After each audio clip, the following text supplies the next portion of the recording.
Hey, Jack, Send it, brother. why are smugglers good at telling jokes? Oh, missed these. Go on.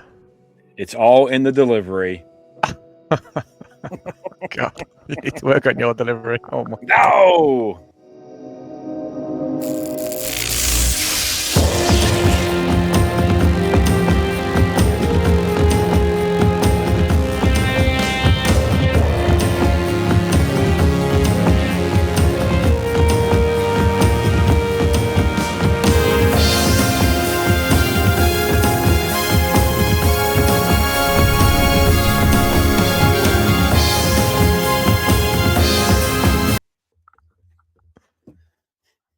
I've missed these jokes. It's good to be back. We've missed you too, and hello, explorers, and welcome to the only international Star Wars podcast covering almost half of the world, but only 0.5% of the galaxy. I'm Charlie, and as always, thank you for joining us wherever you are in the Star Wars universe. Welcome to Explore the Force, where we cover all things Star Wars. Getting ready for caroling. I'm Jimmy, as always. Welcome back, or welcome along if you're new. God, I've been away and everyone's going crazy. And last but no means least, I'm Jack. And if you're joining us today for episode 135 and you get a chance, please don't forget to give us a cheeky rating on your podcast provider of choice. And please like, share, and subscribe if you're watching on YouTube. Jimmy, Charlie, how you both been? I'll start with you first, Jimmy. This is the rundown to Christmas vacation. So the kids are squirrely, the teachers are squirrely, parents are squirrely. The only thing worse is summer break. Winding down to that. It's like the longest week ever. But man, I see the finish line. 2 weeks off. But I'm good. It's good to have us all back together. It's been a minute. So, Yes. how about you, Chuck? Have you finally recovered from all your craziness? No, the craziness continues. I've got more presents to wrap than I know what to do with. I think I've got more presents to wrap than I've got wrapping paper. I've spent the last 3 days at my mum's, which is wonderful. Had a great time. Really, really nice to see my parents. My mum does not let me rest. I have been on the go. This is like my 12th early day start in a row. I'm shattered. I want to talk Star Wars and go bed. Jack, how are you doing? I'm going to be honest, we have missed you. We have missed you. Yes. Jimmy and I have had a really good time, but we've missed you. Yes, I've missed you both too. You've both done amazingly well since I've been gone. Um, yeah, it's been a minute. I've been obviously here, there, and everywhere. Toronto, Quebec, winning hockey titles. It's been crazy. Then I went back to Japan. More on that later. It's just been crazy. But yeah, I've missed you both too, and I've missed these fun facts, Charlie. What have you got for us this week? Oh, it's a good one this week. So not only are we celebrating The Force Awakens, but yesterday was the 8th year anniversary of The Last Jedi. It's a very, very sequels month. Don't you start. No, no. Did you know it's common for big movies to shoot under fake production titles to try and garner just a little bit of privacy? Star Wars has been doing that since A New Hope, which was filmed under the production title Blue Harvest, as we all know. However, Ryan Johnson seemed to have a little bit of fun with the title he chose for The Last Jedi. The false title used for its production was Space Bear. Hmm, interesting. How Ryan Johnson of Ryan Johnson. I know, right? Right. Let's head into this week's Force Encounters. For my ally is the Force. Guys, I know you've all been waiting with absolute bated breath, and to all of our listeners who've heard me bang on about this for the last couple of weeks, our display shelves for the spare room in the office are finally completed. We've been given the go ahead to start putting things on them, and I have lost my boyfriend upstairs. Every spare minute he gets, he's in there, and he's currently the floor's covered in like Iron Man and Spider-Man figures, but I have a little Star Wars section on one side, and it's very, very quickly filling up. Nice. Good You're gonna need choice. more shelves. Oh, yeah. However, I appear to have had my first kind of collecting mistake. Anyone out there who is a collector of things, I'm sure you've had this happen. The Jar Jar figure that I showed you guys, the big one in the box in last week's episode that was behind me, um, I already have that, and I forgot that I had it. So now I have two giant Jar Jars. Oh, Nothing wrong with that. Might consider possibly doing a cheeky little giveaway. Maybe if we hit Oh, 10K before the new year, I might do a little giveaway. That is a yeah. great. What about you, Jimmy? Trying to think. My Force encounter. Oh yeah. So of course it's the Christmas season, the holiday season, and I watched Last Christmas for the first time. What? It has Amelia Clark. My Kira is in it, Yeah. and I loved it. It's always fun to see some of your favorites and different ones. And man, she can sing. But what it did do for me, and you should check it out. There's definitely some plot holes in the movie that don't make the things don't line up too well. But if you just take it for what it is, it's a really cute movie, good message. I really liked it. But it got me really fiending for a Solo 2. Like I really like. I'm like, Yeah. I need more of her. Mhm. I just give me a episode about her, like leaving the White Worms or uh, running Crimson Dawn, or I mean, That's what we need. we need something like that. I know we got comics. There's a 5, Crimson Rain comic, and then there's also she's mixing with the bounty hunter stuff as well. But I need more Amelia Clark in actual live action Star Wars, please. Jack, have you had any Star Wars adventures? Oh, I've been a busy, busy boy. Obviously, I've been spreading the influence far and wide from the very eastern, western, southeastern side of Canada all the way to Japan and back. Thank you to the guys and girls hitting us with a follow.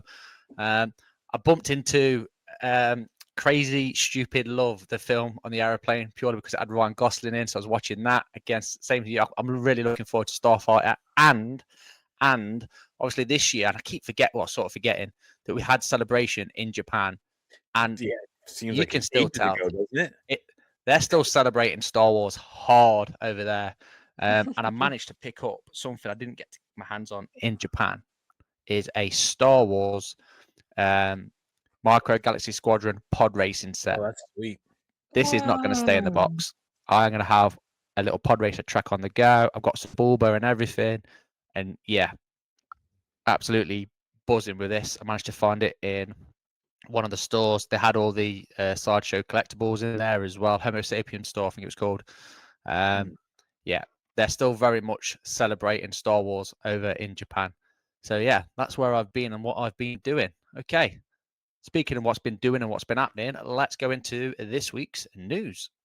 The people in this crowd will soon be among almost 40,000. For those who are among the 900 with news media or promotional tickets, the sneak preview probably will be the only chance to see the Empire. All right, our first bit of news is kind of exciting. There was confirmation this week that Matt Smith has wrapped filming his part in Star Wars Starfighter.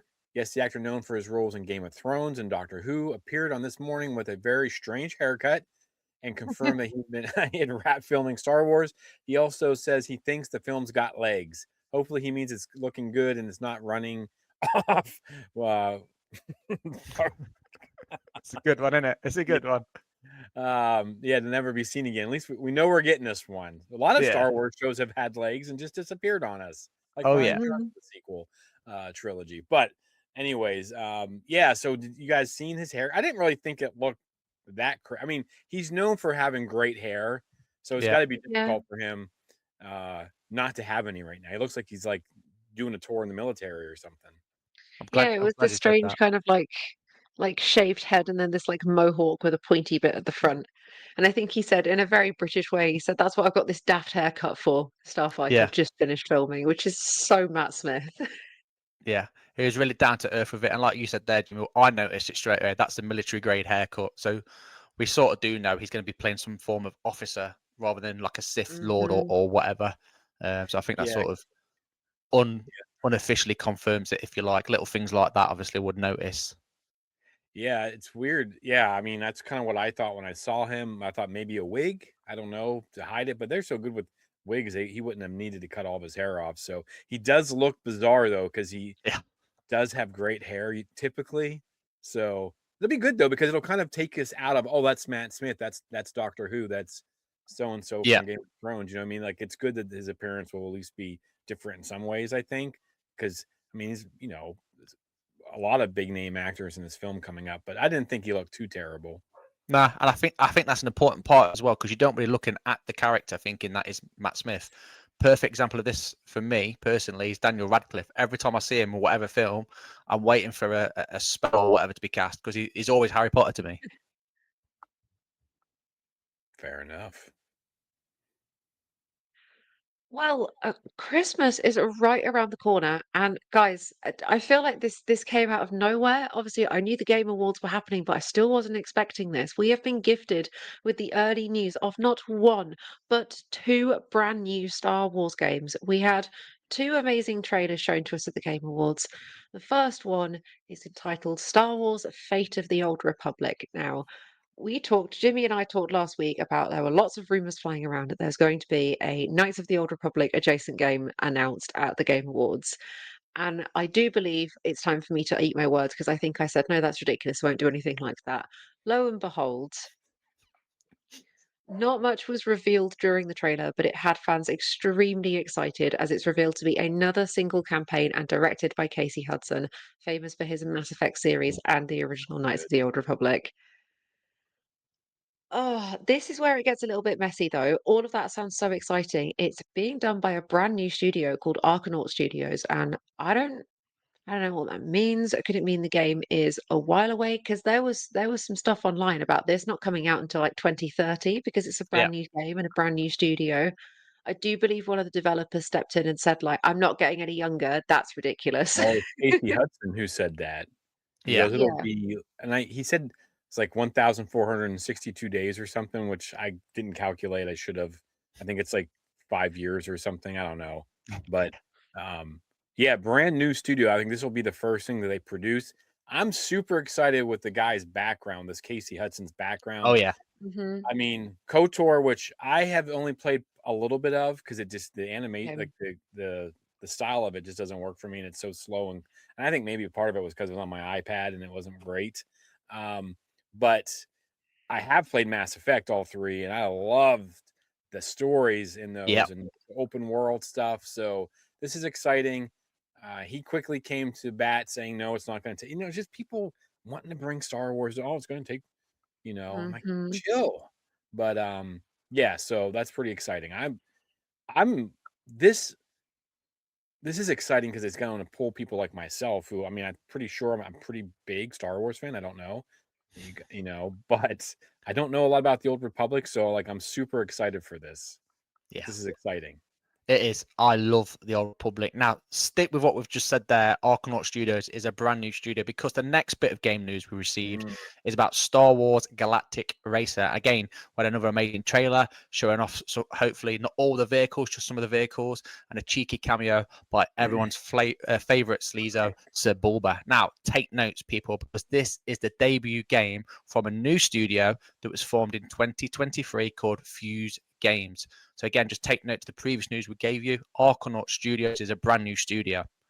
Fuse Studio is also brand new, but they were formed in 2023. So we're looking at this galactic racing game coming out 3 years from their formation, let's say. And that's why I think it's quite big and important that we're saying this about Argonaut Studios. They're a brand new studio. So again, just take it slow. Let's see what happens. There was news today about the Star Wars Eclipse game as well. That was revealed about an hour ago off the top of my head. Again, so that's there's more news to come about that. It's basically what I'm trying to get at. Jimmy, what's your take? Well, first and foremost, I'm not good at math. So we're about to be in 2026. So 4 years is not really that far away for a brand new game. No. Like, I mean, yeah, it sounds terrible. Like, I don't want to wait 4 years for something, but but yeah, the 2023 is coming out in 2026, so we could have it in 2028, 2027 if they're. I mean, I know this game's gonna probably be more involved, but I'm excited for this. I never got to play Pod Racer game on the 64. Like, I just for my The age goat. and where I was, I'm super excited for this. You can get me a Scout Trooper helmet, give me a speeder bike from Endor. I'm whooping everyone's butt. Look out. Charlie? As you can probably tell by my excessive facial expressions, this is the one that I'm most excited for, and think I'm ready to blow your minds, guys, because this is coming out next year. Yeah, it's PC, nuts. PS5. I am so unbelievably excited. The N64 pod racing game is one of my favorites. I think it's one of the first Star Wars games I played that I was like, yes. I like racing games anyway, and I am unbearably excited for this. The graphics look fantastic. I love seeing Sebulba. It makes me really happy that I'm guessing we're doing kind of like Phantom Menace era. Yeah. It's look. In fact, no, it's post. It's post because it Oh, talks about. post. I can't think off the top of my head now, but basically we've got an old Sebulba as well that sort of gives it away. He looks Um, tough. Oh, Controversial point as well. I think the N64 has had all the best Star Wars games. More on that on another show, I'm sure. But yeah, Star Wars Pod Racer on the N64, amazing. I know they brought that back out for Switch. Loads of people are asking for a new updated version, like myself. This is going to be it. And now another thing I noticed on the trailer was the Pod Racer sound. So I'm hoping we get more Pod Racer stuff. Let's not forget as well, Star Wars Super Bombad back on the old PS2. So you had the Star Wars characters with massive heads and Oh, small yeah. little ships. I'm down for that as well. Yeah, that's the news I've got for Star Wars Galactic Racer. Did they have any traditional like prequel era pod racers in that clip in the Not in the trailer? I clip. don't remember seeing any of those. Right? I No, saw so like yeah, there's no pod racers I saw. I saw the Corellia Speeder from Solo, Speed Bikes. What was the last one? I think the last one was just like a they land were all speeder kind of thing. they all look like kind of like speeder bikes to me, like what we saw. So that'll be cool. Speaking of cool, next year sees the release of a 5-part miniseries of Shadow of Maul, gearing us up for the animated series. This series was written by Benjamin Piercy, focuses on Maul's plans to establish his crime syndicate on the world of Janus, coming 4th of March 26th, and that concerns me a little bit because usually these things are a month apart. And if we don't get that until March, you look at 5 months. Are they going to wait 5 months to do that, or is this going to be like running along with the episodes, or is it just going to be like we get the episodes? Because I don't know why I keep thinking like February for some reason that we're going to get this. mhm. Yeah, you've said that since the start. And I had remember reading something somewhere, but I'm excited for the comics as well. I just don't know what that means for the show. So. Yeah, hopefully it's not a pothole filler. If they've realised they've missed stuff in the series, I'd like the Mhm. comics first, then the series. Personally, what about you guys?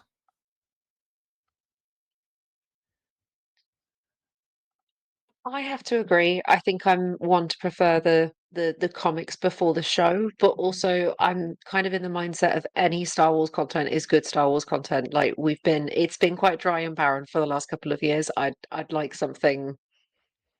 Just give me all of it Yeah. right now, please. Trying Now. to remember when they did the Sir Yunda stuff for this was it for the second? No, it was for the first Jedi game. Was that Fallen Order? Yeah. They had a 5-issue run of her and Master Cordova, but I think that came out afterwards. They kind of like Mm, give us a backstory, so who knows? Yeah, I don't know. interesting. Well, next up, surprise, surprise, I will be talking about my wonderful, lovely, fantastic Daisy Ridley. She has been on some press tours for her latest film, We Bury the Dead, which I'm super excited to watch. If you like zombie films, good one for you. She firstly spoke about the Ben Solo film that never was but could have been. She spoke to IGN and said, I knew a piece of it. I heard rumblings. I have lots of friends who are crew, so things always travel like that. But whoa, when the story came out, I was like, oh my God. And it was him that said it, right? It was funny because, wow, Adam is saying it, and that's the big surprise of the year. She carried on to say, I do love when there is a collective of positivity. The way the internet seems to have rallied to try and get it to happen. I think, one, it's fantastic for us all. It's good for us all to be united about something in a really positive way. Obviously, everyone knows he was a very popular character, and it was also lovely to think, wow, people really care and want this. We do, Daisy. We really honestly do. She carried on to say, I like it. I like when people join forces, excuse the pun, Unintended. from all around, from all around the world, all different sorts of people. I just love that the Star Wars fandom is such a huge and gorgeous array of different points of view and different people. And the fact that everyone is really behind this thing, I think it's just sort of lovely at a time that's so nuts for probably every single person on this earth. I think it's wonderful. So I was surprised and honestly felt joyful about how it went down. Goodness me, not heard her say so much about Star Wars in a long time. Just keeping things quiet, I think. I'm surprised that she's surprised. That makes sense. Yeah. What about you, Jimmy? What do you think?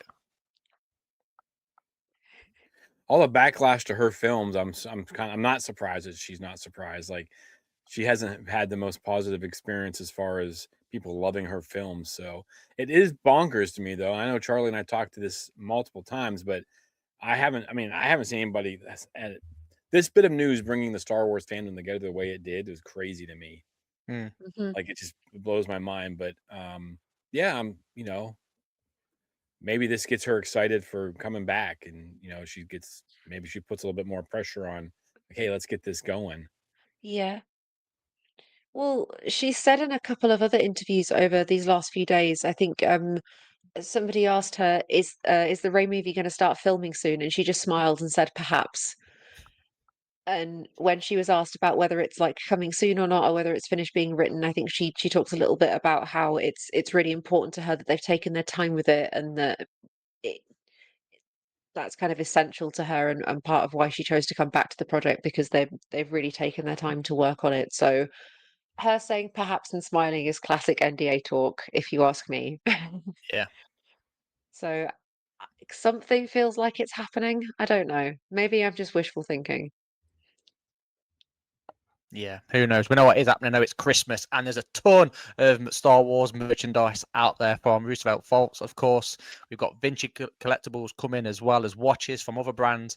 But something I didn't expect to be getting released is a brand new Star Wars card game. Yes, you heard right, coming from Lucasfilm. This card is only going to be on Android, iPhone, and PC, and it sounds very similar to every single other Star Wars card game that they brought out in terms of deck building. Is this disappointing for Star Wars Unlimited fans? I'd argue so. Hence, I could see this coming from a mile off. That's why I got rid of my entire collection. It is a kick in the nuts, I think, with this, because again, people have put a lot of money and time and effort into doing stuff like tournaments, collecting, etc. Personally, and I've been on the receiving end of when card games have stopped and you've got such a big collection. Hopefully, it doesn't detract from it. But I think because it's online, it's easier. And again, they did this sort of stuff during COVID. People probably prefer to Yeah. be at home playing these sort of things online against people that you don't have to interact with, etc. I'll probably be getting it. No, I will be getting it. What about you guys, Jimmy? Nope. I'm frustrated with Star Wars Unlimited. I got into it against my best wishes and better knowledge.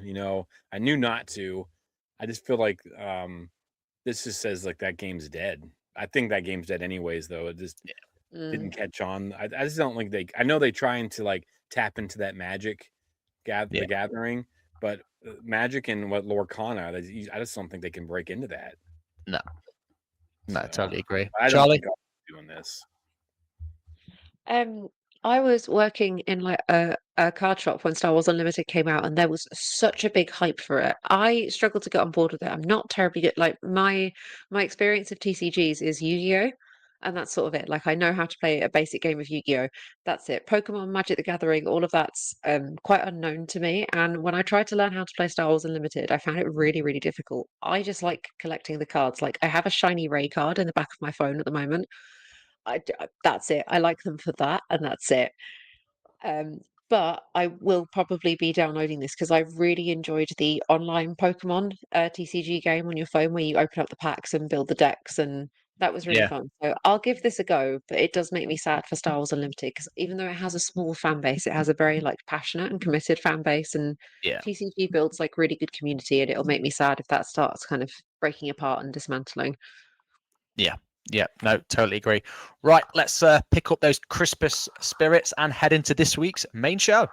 Guys, it's finally time. This week, me and my tiny Ray doll are and you guys are covering The Force Awakens 10 years on. We're going to discuss the build up to the film's release, the actual film itself, our top 5 moments, and hear something from our listeners and our viewers, memorable moments and opinions. All right. So first up, we're going to talking about the buildup. So one of our listeners, Lee Drain, commented saying the teaser trailer dropping a year earlier than the release was such an exciting time. TFA is still the best of the three for me. Sure, there are a few questionable scenes, but for me, it oozed Star Wars and still does. Our next comment comes from Force of the Others podcast, where Matt said that the buildup was legitimate, his favorite part of the whole experience, with the promise of new scenes and characters and infinite possibilities. I love this comment. That comment is absolutely fantastic. So yeah, we got a trailer almost a year before we set the tone, and from there came the promotional push from toys, books, and more trailers. So guys, my question to you, what do you remember about the buildup towards the film? You want to go first, Charlie? Oh, go on then. So, when the trailer came out, I was deep in my Star Wars Tumblr blog era. I had a big community of people. I was posting like every day. I was making content every day. I was reblogging stuff. I was in it. I was deep in it. And this trailer dropped, and I I can't remember the last time I was part of the Star Wars community losing its collective minds like that. I feel like we've been waiting so long. It had been an eternity since there'd been any Star Wars in the cinema, and I watched that trailer over and over and over again. I broke it down scene by scene, pulling it to pieces, desperately trying to work out what they were going to do with it. It was insane. Absolutely insane. Yeah. The Star Wars hype hit the Cope Steak family hard. We Hmm. were out getting stickers and merchandise at the time. My wife worked at the cinema as well, so I was getting all the cups, everything, the popcorn buckets. Like Charlie said, I was watching trailer after trailer. And I don't know about anybody else, but when that trailer dropped, it felt like it was heard across the entire globe. Like literally, like how can I describe it? Like a stone dropping in a pond with a massive ripple effect. Everyone just losing their minds, me included. And that's the reason why I said that I love the comment from Matt from Force Awakens podcast. It was a whole new experience, a promise of new scenes, characters. You know, I've got kids at the time. My oldest, then was my youngest, James. Again, this was his Star Wars: A New Hope or his Star Wars: A Phantom Menace. So I was hyped for my lad to get on board with the Star Wars stuff as well. I remember going out getting costumes ready for the first release, just losing my mind. And the biggest thing that hit me was watching the trailer and when Han came out and said we're home, and then the music kicked in, and just tears streamed down my face with that music as well. Yeah, unreal. What about you, Jimmy? Yes, I just remember watching that teaser with a falcon in it, just watching it fly over and over. I mean, I can't tell you how many times since the 1980s I ran around pretending I was flying the Millennium Falcon. So to see that happening the way it was as a Star Wars fan, as a kid from the 80s, to see the Falcon flying like that, just I mean, it melted my brain as a I mean, when that was how long ago? That was 10 years ago. So I was just getting ready to jump into my 40s or whatever. But yeah, I just watched it over and over and over and over again. I just remember how optimistic uh, the fan base was for Star Wars, all this fun stuff surrounding. Like some of it turned out great. Some of it, we got. I still feel like we got misled a little bit with Finn, but I think John Boyega feels he got misled a little bit with Finn. But just yeah, all that, and I can remember going to the theater Thursday night for the midnight showing. This is still back before they did a lot of like you used to get your tickets online, but um, there was no like seat numbers, so you just went and stood in line for like 3 hours, and it just you sit there and talk to people, and the excitement heading into the IMAX for the first showing of The Force Awakens. I mean, it just was it reminded me of Revenge of the Sith all over Yeah. again, and just I don't know, it was so exciting. I'm still kind of in my prequels are trash phase, so I'm not sure how positive of a human being I was during this, but I walked out of the theater super pumped. Like I didn't let the negativity that that came out about a week later really ruin me. But yeah, the build up to it was great. I love the fact that we got that clip so long in advance. Yeah. Just but that kind of set the tone for a lot of things too, because then everyone's always so anxious for trailers. Like everyone's kind of scrambling for like Grogu, Yeah. Mando and Grogu's Yeah. like, well, you're out. We had this, and we barely have anything, Yeah. and blah blah blah blah blah. But no, Totally agree. super fun, super exciting. I hope as we're getting ready for Mando and Grogu that it starts to build like that, and you start getting those feelings again. But this is also something, and I think this is where Star Wars gets in trouble, and it's not their fault. It's like it's hard to create those moments.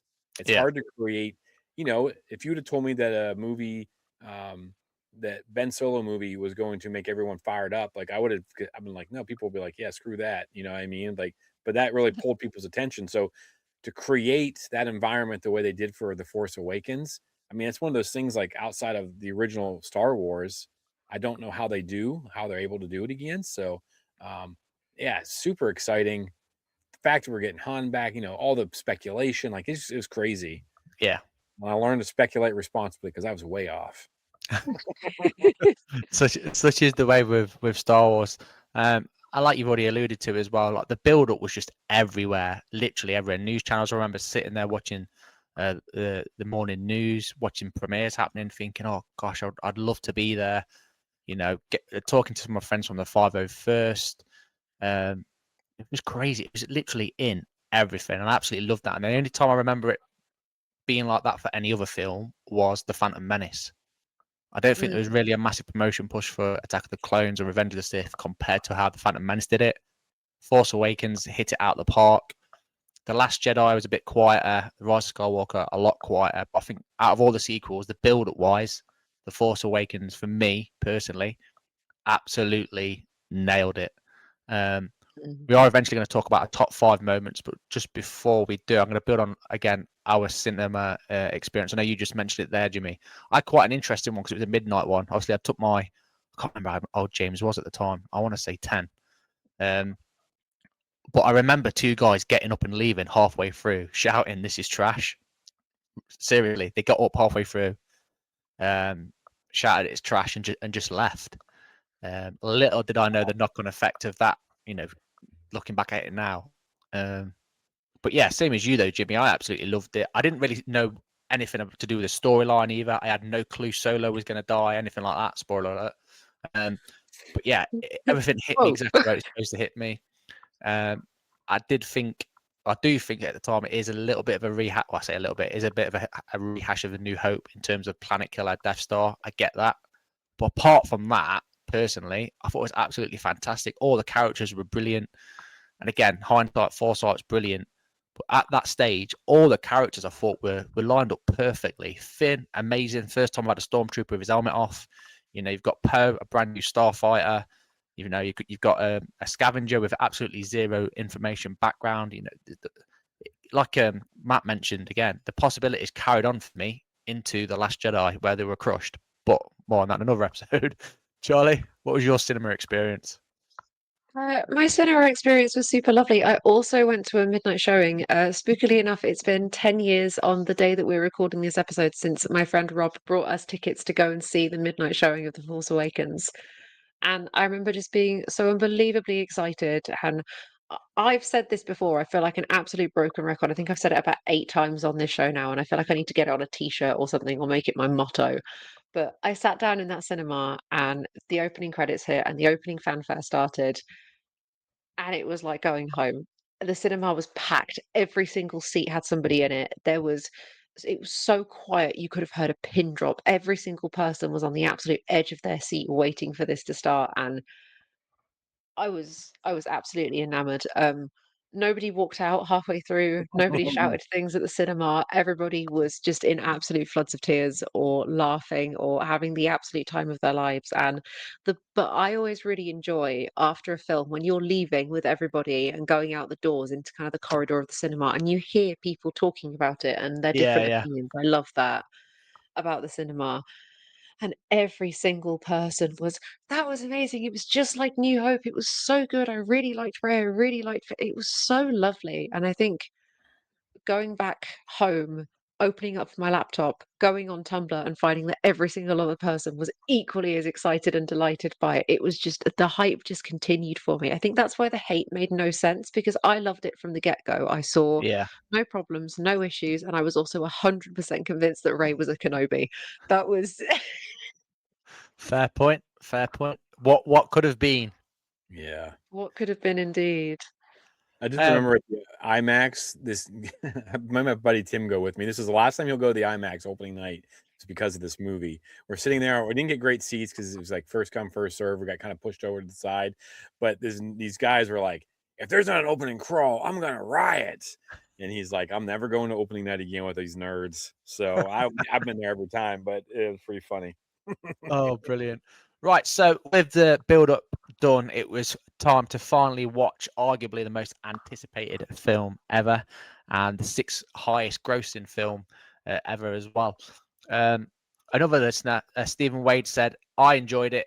It tried to view it from a 10-year-old self and it worked. It was always going to ruffle some feathers, but for me, seeing Han and Chewie just made it. Another fan of the podcast as well, Mark Rolfe, said that he loved it. He adores everything this film is, and I know Mark's a huge advocate of The Force Awakens. So shout out to you both. Thank you for commenting. Right, so with this in mind, then we're going to talk about our top 5 moments of the film in no particular order. I'll start with myself to give you two guys and girls some time to think.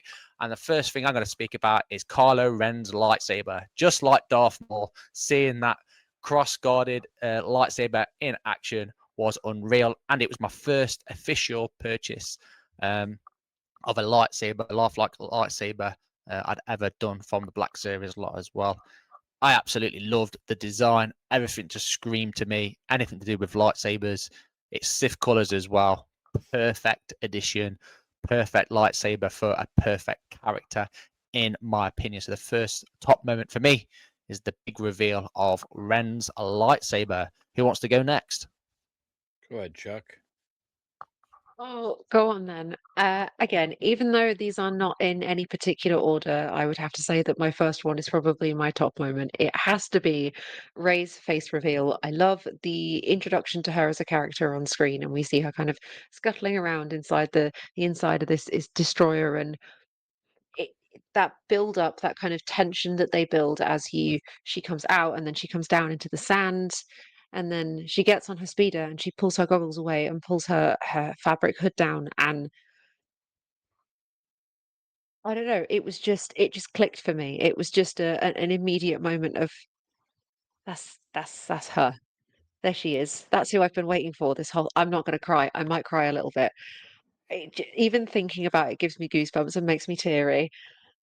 It, she was new, she was different, she was something completely fresh for Star Wars, yet she fitted so perfectly like she was always meant to be there. And Jakku, what we'd seen of it in those few seconds was close enough to Tatooine to be familiar, but different enough to be curious about. And I feel Yeah. like it's such a, probably in my opinion, one of the best introductions of a character in a Star Wars film, just for that non-verbal storytelling aspect. And I think that's something J.J. Abrams is exceptionally good at.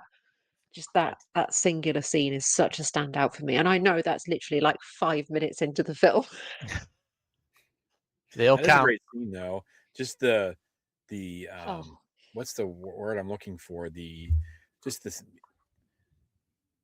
how big those starships are. You know what I mean? Like Yeah. why can't I think of the word? It's just you know what I mean? Like the Impact. balance of the it. scale. Yeah, the scale of it. Thank you. My brain is melting from uh but yeah, I thought that was great and just I think Charlie, you nailed it. Like I don't it's so weird that she just takes off those goggles and it's just like that's a cool moment. Like Yeah. because you don't know Yeah, what to expect. I mean, for me, it's like right up there when Emphas Nest takes off her helmet the first time and you're just waiting for a dude and you're like, wait, what? It's a teenage Yeah. girl, like Yeah. you know. yeah. So that's a really good one. I like that. I could watch that scene over and over again. But for me, this kind of goes back to like what I said, but the flight of the Falcon the first time, just that whole scene, the scene's really great. I mean, it's probably the best scene we've ever had in the Falcon You know what I mean? Like Yeah. up until that point, like there's been these scenes of the Falcon, Lando flying it through the Death Star was really cool.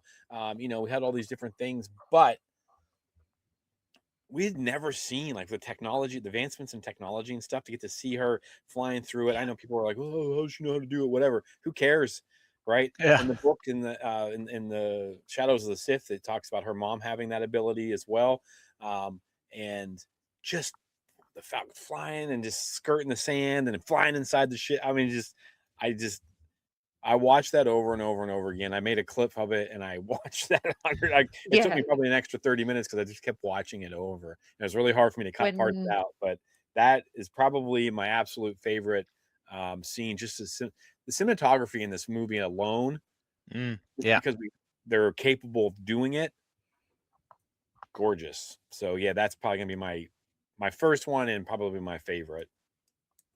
there are certain scenes in Star Wars films that make me feel like I'm on a ride on a roller coaster, and that was specifically one of them. It was actually on my list of like backup things if we ended up doubling up. We've already doubled up. When she kills the engines and lets it drop, and Yeah. at the very, very last second re-engages them, and like your heart is in like your mouth when you're watching it, and it's like there's no way she can possibly do this. Oh, she's done it. Oh, she's brilliant. She's amazing.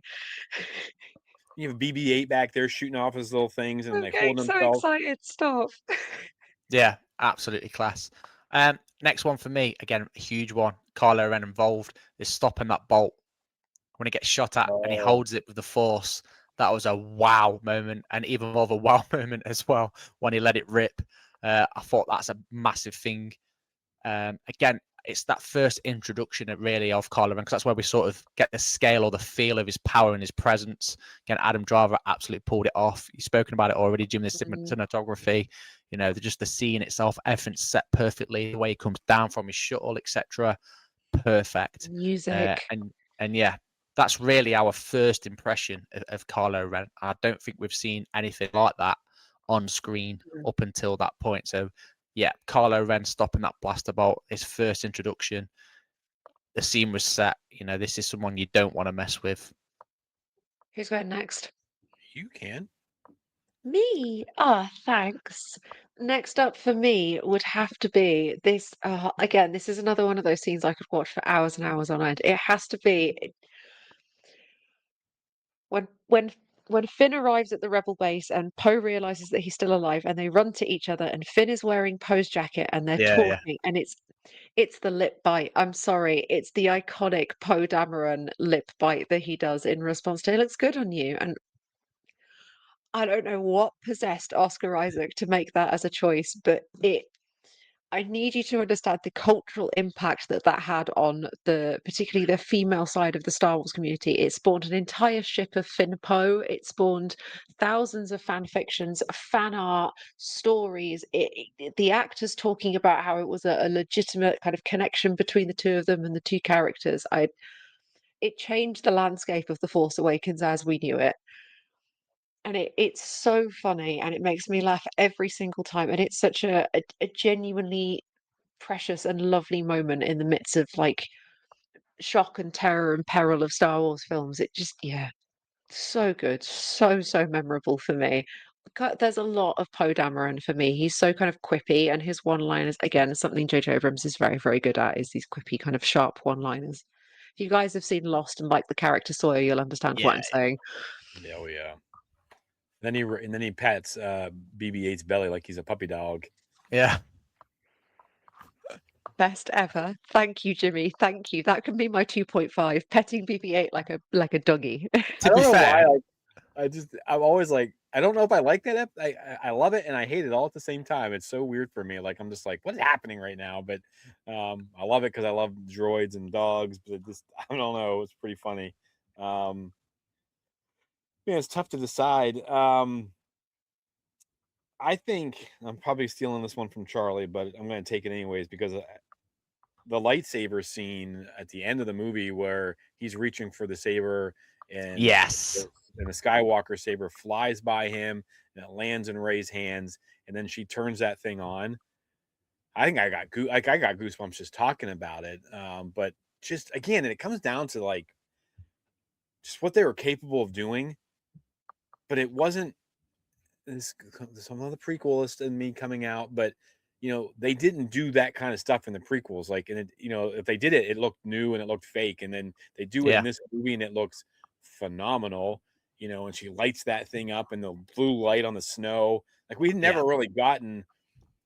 You kind of talked about like the sabers and stuff. You had Kylo's red saber, glowing on the snow. You had Rey's saber, the Skywalker saber glowing. The red saber or the blue saber glowing, and just that was an aspect of Star Wars that we never really had before. Them using like those blades and things the way they were doing it, and I just think. And again, it comes to and Jack, you said this too, and I think what is it, the Force of Others podcast. When she does that, it's like, what is about to happen in this trilogy? And then, you can say what you want about the rest of it, I think. But at that moment, it was like, I know that Finn uses it earlier and things like that. And he uses it twice actually before she does. Yep. But when she turns that thing on, and it's just like that's a Jedi. You know what I mean? Like, there's something about her, and I don't mean that. I'd love it if Finn was a Jedi, or we get to see him Force powers. But there was just something about when she lights that thing up, and just the light on her face, and the glow in her eye, and I just thought that was phenomenal. So that's going to be another one of my favorite moments. Nice. Next one for me, bit of a funny one. Again, involves Finn, involves Rey. Is where they're running through the desert from the First Order after being spotted. And they're saying, right, go towards the ship, get on that one. That blows up, and then obviously the screen switches then, and they get on board the Falcon. That's the first time we officially see the Falcon in action. So again, that whole nostalgia. It's bringing together young and older, because everybody knows what the Falcon is. But all the explosions are going off as well. BB-8's rolling as fast as he can. Finn's trying to chuck directions. Rey's just running for her life. It's just utter chaos. But again, J.J. Abrams chucking his bit of humor in there, and it worked perfectly. I thought wasn't over the top or anything like that. And then seeing the Falcon and then running towards it again. That's one of my favorite moments. Any pointers on that one? I know, Jimmy, you're a big fan of the Falcon. Well, I just when that hunk of junk, and then they're running towards the quad jumper, and then that blows up like you said, and then they turn, and then the tart flies off the Falcon. Yeah. Oh, you know what I mean? Because I mean, we knew the Falcon was going to be on that planet, but you didn't know when or where, and where they had it covered up, and then that tart flies off of it, and you're like, oh hell yeah, here we go, and then you're like, wait, why is it there? Where's Han Solo? You know what I mean? Like, you just everything's happening so quickly. There's all these thoughts going through your head, but it's an awesome scene. It's one of those moments where everyone in the cinema is going, "Get on that one! Get on that one!" Chuck, what's your next one? My next one follows on from Jimmy's last one. Actually, it has to be the fight in the forest between Rey and Kylo Ren at the very end. It's all of this emotion and everything Rey has been told about Kylo Ren culminates in that moment, and especially she's dealing with the rage of losing Han Solo. Spoilers: Han Solo dies. What? And what? Oh, sorry, guys. Sorry. And she is filled with the kind of rage that like Anakin experiences when he attacks the Tusken Raiders. Like, we've seen that kind of like unfiltered rage before, but Kylo Ren also has the same rage because I just killed my dad is such a powerful plot point, and we love to see it every time.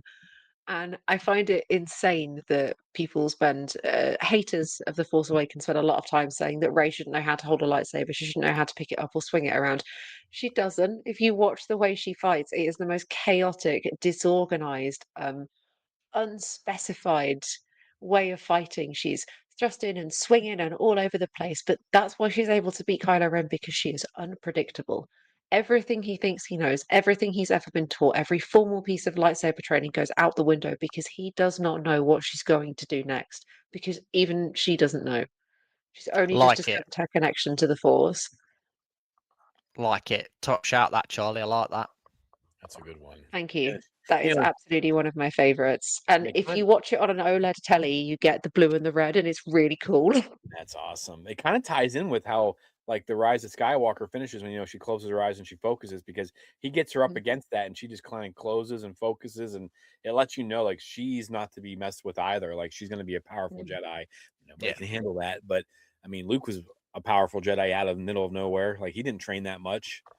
You know what I mean? No. He seemed to have everything working for him. So, but my next one is going to be It's True, All of It. Yes. And Yes. I started writing these down, and everything Solo says basically in this film. But I know the Force Awakens and nostalgia train that it is. You know what I mean? But hearing him, and I'm sure one of us will talk about the other iconic moment on the ship. But for me, it's true, all of it. I used to think it was a bunch of mumbo jumbo. You know what I mean? It just having him come full circle, even though we had two more movies after uh, Star Wars where he kind of learns how things are going, but Mm. now he just that monologue he gives, just talking about it and talking about Luke and talking about his son and all this stuff.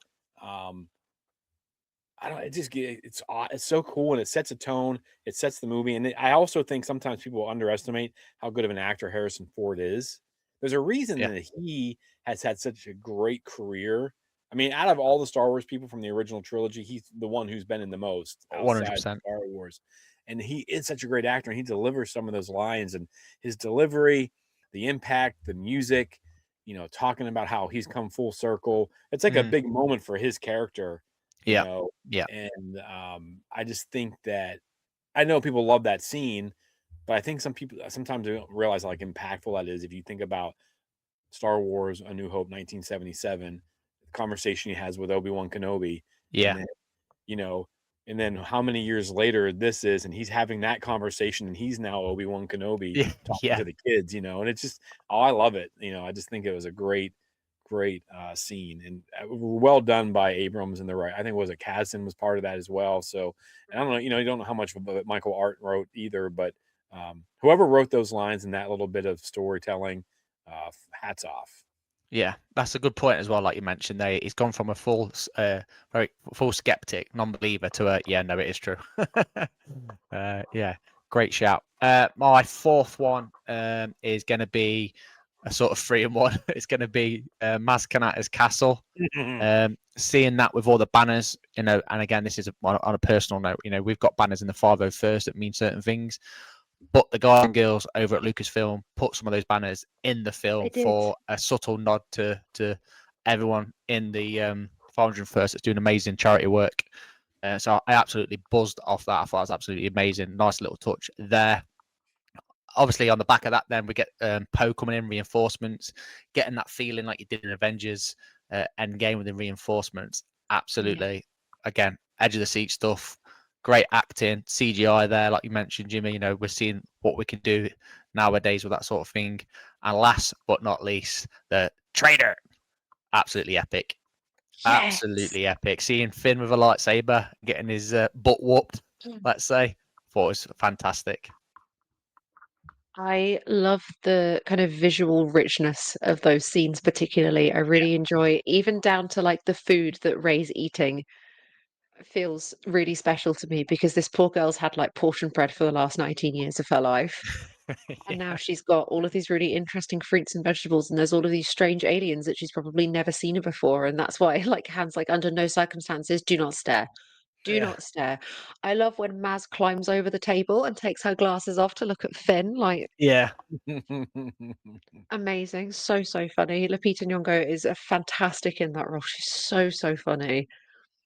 Which again, I feel like Jimmy, we're just sort of mirroring each other's points here. My fourth favorite moment has to be not specifically Ray's vision, but the reveal of the Skywalker saber when Good. Maz opens the chest. And again, sort of knew it was going to be in there, sort of knew we were going to be having these kind of moments of the past history of Star Wars. This was kind of the point of the whole film. But I think seeing it appear then at kind of Ray's biggest moment of weakness and denial, because same hero's journey, same loop we saw with Luke Skywalker and Anakin, and it's that refusal to the call of action where she goes, "No, I can't do this. I'm not ready for this. Yeah. I'm not the person that you think that I am. And that's the trigger for her. Reaching for that lightsaber takes her on that Force journey, that kind of echo. And it, yeah, gives me chills, makes me tearful. It beautiful moment, a really, really gorgeous way. And I also really enjoyed, this was something people didn't like. I liked that it wasn't explained how Maz got the lightsaber. Because initially, wasn't The Force Awakens supposed to open with like a scene in space and you just see Luke Skywalker's hand floating That's by? the rumors, and supposedly they're true. That was going to be But it was considered too graphic. something. So I need to finish that run of the Star Wars Marvel because there's Ugnaughts and stuff running around down in Bespin, in Cloud City, and they know, like, I think they find it, and I think that's kind of how they change it. But you're right, like, and I don't think that's one thing with JJ though. Is like that scene you talked about with the Skywalker lightsaber. So Yeah. much happens in that scene. These are your first steps, right, and all this stuff, and um, just the potential for it. Like, you couldn't have asked. This is. I don't want to go on a tangent. We've talked about this, but like, had they planned this out better, that scene and the things that JJ did, like, they had so much set up. And I think people, I know Ryan Johnson just recently said, like, people can't handle whenever you subvert what happens. But like, you gave us all this stuff, Yeah. beautiful stuff, all these flash forwards and flashbacks and all these things. And I'm sorry we had expectations like of what the story No. was going to be like moving forward, because you showed us all the stuff Yeah. that typically in a trilogy you show us some stuff and then it happens later on, and I don't Yeah. know. Yeah. But yeah, anyways, so I'm gonna stick with Maz and what kind of what you guys said too, but the X-Wings coming down on the water Oh, and that whole, like, just again, I don't know if it's just like the child in me, like everything I've wanted to see Star Wars do. Um, and you had that kind of flying, and you had I think what the TIE fighters take off. And then when the TIE fighters are coming in or when they're leaving, they're into the sun, and it's like this beautiful picturesque visual that yeah. I don't know, When they're coming in. yeah, so when they're coming down into on Takodana, like Yeah. they're flying in front of the sun, and that's just really cool. And then my favorite moment from that whole thing is when Han Solo borrows Chewie's bowcaster, and he's like, I like this. He has all these fun one-liners you guys are talking Yeah. about, but he's sitting there, he's doing all of his Han Solo no-look shooting and blasting people and all this stuff, and then he borrows that, and boom, he blows that guy away, and just I had so many Han Solo moments written down. Yeah. Just such a great line, such a great scene. All of it, so much fun. The whole sequence on Takodana. Mhm. Yeah, that's it. It sounds like I'm saying taco. Taco time. Okay. Takodana. The I must last. be hungry. Time for dinner. Yeah, it's dinner time for Me us, too, bro. actually. Yeah. The last one for myself, and I think it doesn't get mentioned enough. Now, we've had some great speeches, especially in stuff like Andor of late. However, this for me is one of the top moments of The Force Awakens. It's General Hux' speech. Dominic Nielsen did an absolutely Oh my God. perfect job Yes. of just showing why the First Order is not to be messed with. Because let's not beat about the bush here. We've just lost the Empire that everybody hated, had a horrible reputation. So they needed to come up with something worse in that sort of sense. And I think General Hux' speech, everything it entailed, the order of everybody, the about turn, so turning around at the same time, just everything for me, that is a proper military faction, good to go. That's replaced the Empire. This is the First Order, and at that time, at the sequels, General Hux for me was a general to be feared. Not quite on Moff Tarkin's level, but not far off. Absolutely, man. And supposedly he did that in one take. Like, his Yep. first take was like they were Oh, just yeah. done with it. I mean, he came in and I thought he was scarier than Kylo Ren in that first movie. Like, with that speech and just it really calls back on history, Hitler, the Nazis, Yes. and I know that's what they're going for, and it worked beautifully as far as having that knowledge and then you transfer all those feelings you have about those things that happened in the 1940s, 1930s, and you push it onto Hux and his troops, and it was, yeah, it's Spot on. phenomenal. And then, yeah, it's just, that's a great scene. And again, so much potential. He could have easily been like, you think about that speech, and then you think about his journey the rest of the time, and then in the other two Yeah, movies, it's just kind of like, I don't know, it bothers me a little bit. I don't want to sit there and knock on it, but man, Force Awakens set such a great tone it for did. the future of Star Wars. It did indeed. It's Charlie, what's your last one? Uh, just to speak on the Hux thing, it's the last line where he's like practically frothing at the mouth, and like Yeah. all remaining systems will bow to the First Order. And remember, this is the last day of the Republic. Who wrote that? To get them an Oscar immediately, because that was some sensational line writing. Just absolutely brilliant. I don't know if I could An use the word underrated acquiesce character.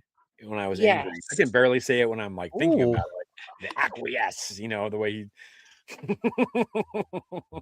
He is getting his whole mouth around those words, and I'm absolutely here for it. Never has the phrase overacting in Star Wars been so brilliant. killed it. Absolutely killed it. Underrated, underloved character. Hux is fantastic. My final moment. This was a real toss-up. I feel like I can't just sit here and say the entire film, and I feel like I've missed loads of really, really specific ones. Special mention to the guys who stand on the deck of the ship and say Kanja Club in the thickest Gosh. accent I've ever heard in my life. Was saying that to myself on repeat for many, many years, just for my own enjoyment. But no, my last moment has to be C3PO and Princess Leia Mm, and Carrie Fisher's return. I think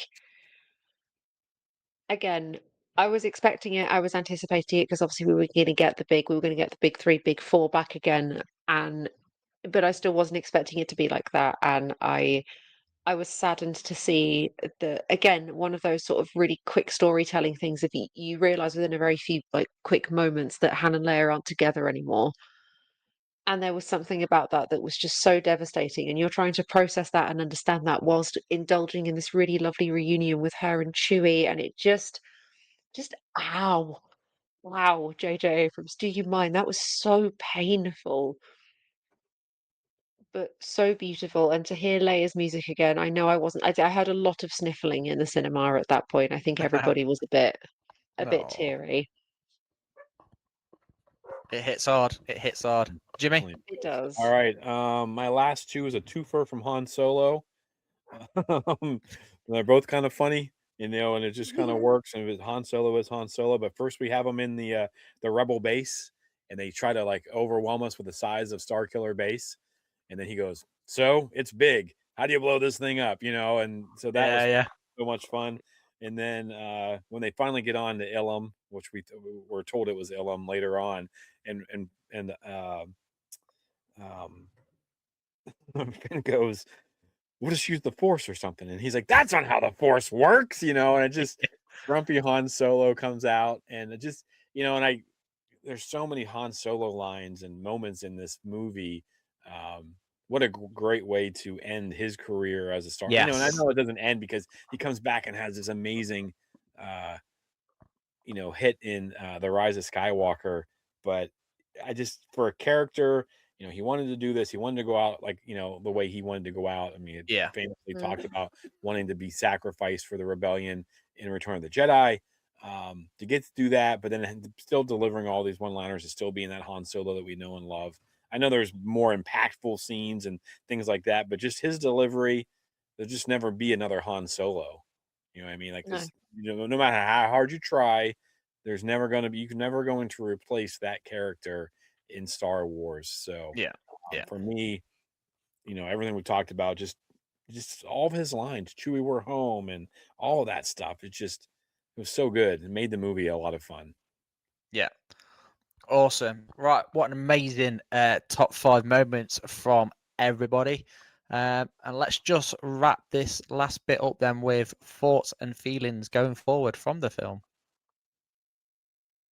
so the film was watched, and we were left to sit and ponder who, what, and where on earth were we going next?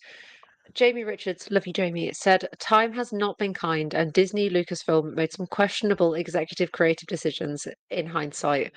And Jamie then goes on to say, "The more I look back, the more I look back over the sequel trilogy, the more I believe that ditching the legacy characters in such a fashion was a huge mistake. I wasn't expecting a straight heir to the Empire style saga or even Dark Empire, but they and we deserve better." He finished up by saying, "And you know what? Disney Lucasfilm realised that now." And last but not least, we had some lovely comments over on our Discord as well. If you haven't joined our Discord, we'll pop a fresh joining link up for it on our Facebook this week. Kamal said that this movie re-sparked my love for Star Wars, which was virtually dead after Revenge of the Sith. I really empathise with that one. That was very much the position I was in as well. Yeah, yeah, perfect closing comment for that. Jimmy, how did you feel going forward from the film, buddy?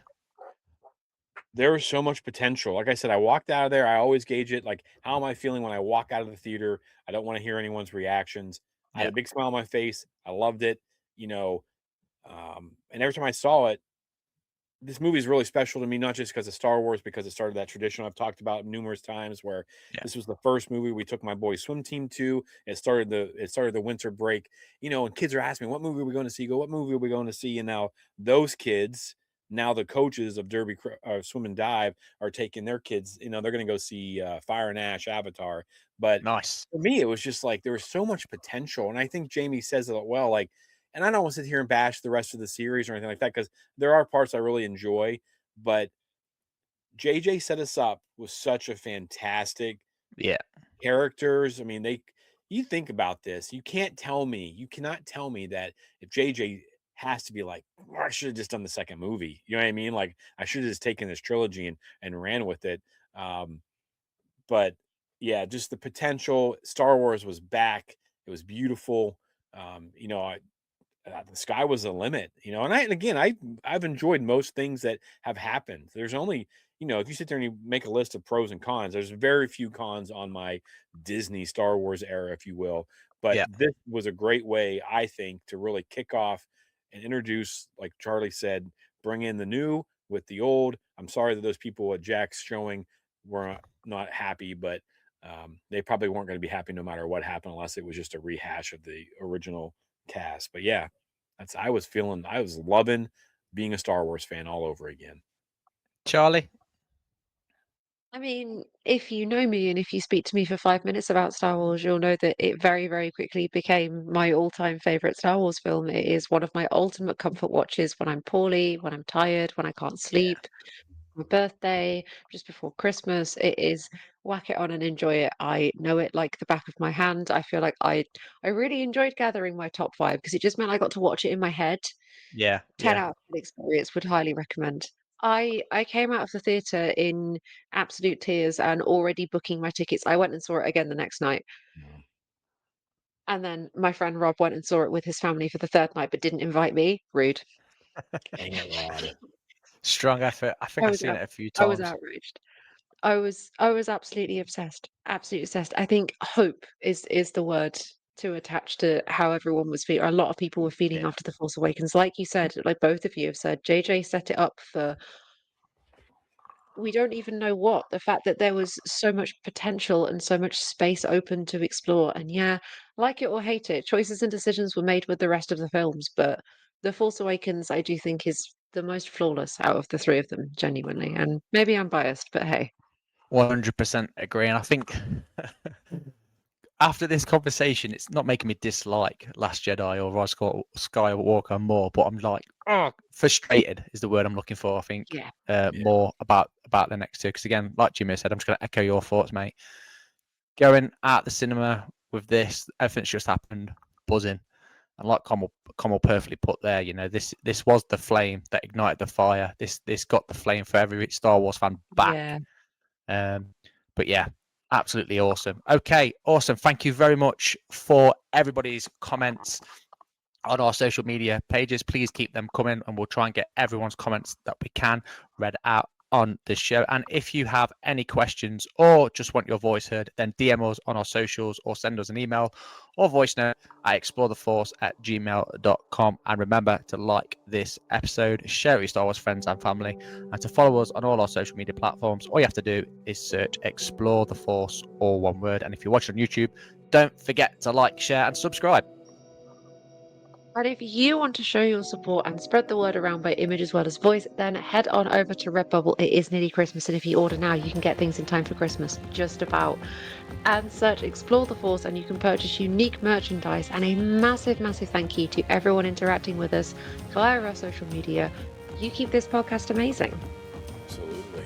Finally, you've been listening or watching all three of us again here at Yay. Explore the Force. We have spoken. See y'all next week.